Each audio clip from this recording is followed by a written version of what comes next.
vous voyez déjà on parle d'un contraste. Le contraste, c'est qu'il existe entre la maison de Jacob et la maison d'Ésaü. Rappelez-vous, Ésaü et Jacob sont sortis du même sein maternel et les deux étaient des jumeaux. Ok? Les deux étaient des jumeaux. Et quand vous lisez même dans Malachie chapitre 1, 1 jusqu'à 4, on voit combien Dieu avait choisi Jacob et il avait haï Ésaü.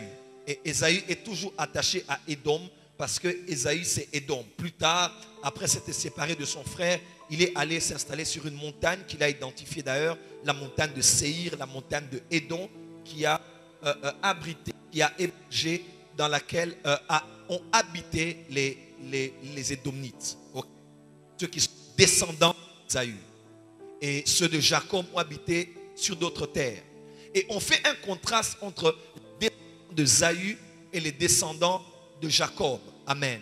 Et quand on parle de Jacob, on parle toujours d'Israël, on parle des 12 tribus, on parle de la nation d'Israël, de celle que Dieu avait choisie. Amen. Mais quand on parle d'Édom ou d'Ésaü, on parle du monde. On parle de ceux qui ne sont pas de la lignée de la promesse. Amen. Parce que Christ ne descend pas d'Ésaü, Christ descend de Jacob, parce que Jacob engendra Judas, et Judas fut l'ancêtre de ceux de la tribu de Judas. Et Jésus-Christ est le rejeton de la postérité de David et le lion de la tribu de Judas. Est-ce qu'on peut dire amen très fort? Alors vous voyez ici dans Abdias, je vais avoir le temps historiquement de situer cela le lundi prochain, mais j'aimerais aller droit aux applications. On voit ici, on parle de la maison d'Édom et la maison de Jacob. Les deux maisons symbolisent deux systèmes différents. Les deux maisons symbolisent deux systèmes différents. Amen. Et la maison de Jacob se trouve dans la montagne de Sion. La maison d'Édom se trouve sur la montagne de Séhir. Amen. Et la maison de Jacob se trouve à Sion.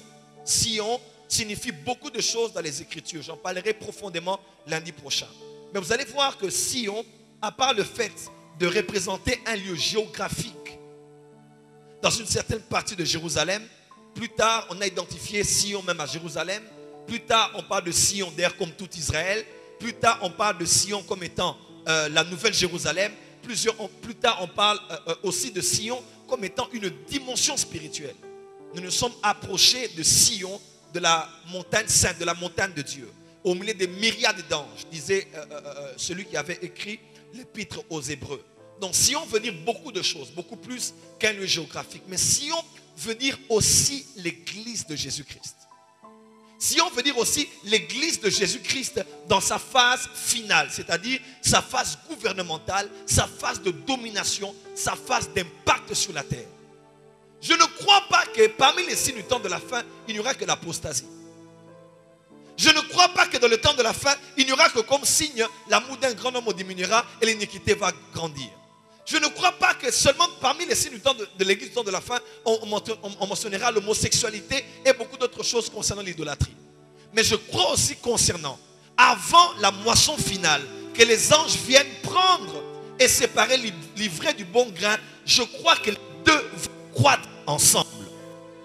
Et si Jésus peut croître, je crois qu'il y a des apôtres qui peuvent croître ici. Tu n'as pas dit amen. Si Kenny West peut vendre aujourd'hui plus que Michael Jordan, je crois que des chrétiens aujourd'hui, avec l'art que Dieu les a donné, peuvent croître aussi, être au même niveau que ces gens-là. Oh, tu n'as pas dit amen. Il n'y aura pas que l'apostasie, il y aura aussi un réveil. Et ce sera le réveil qui sera marqué par la manifestation des fils de Dieu. Parce que la terre attend avec un ardent désir, la création attend avec un ardent désir la manifestation des fils de Dieu. Je prophétise que ces fils sont ici. Et chaque lundi, quand nous nous retrouverons à Sion, nous viendrons pour écouter la sagesse de Dieu, les méthodes de Dieu, les stratégies de Dieu, pour ne pas seulement atteindre le ciel, mais ramener un petit bout du ciel sur la terre. Donne-moi un amen plus fort que ça.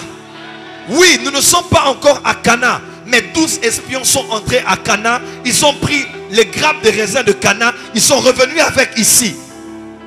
Dans le désert, ils ont fait goûter aux enfants d'Israël. Pourquoi? Parce que je ne suis pas encore à Cana, mais je peux aussi déjà avoir un goût de Cana. Voilà pourquoi dans cette génération, Dieu est en train de lever des fils et des filles qui porteront des grappes de raisin. On n'est pas encore au ciel, certes, mais ils vont ramener la richesse du ciel sur la terre. Afin que ceux qui vont goûter disent, Si le peu que je goûte du ciel sur la terre est ainsi, à plus forte raison l'ensemble du ciel qui sera en ma possession. Est-ce que je parle à quelqu'un ici? Lève-toi, dis à ton voisin, je suis de Sion. Ah, plus fort, je suis de Sion.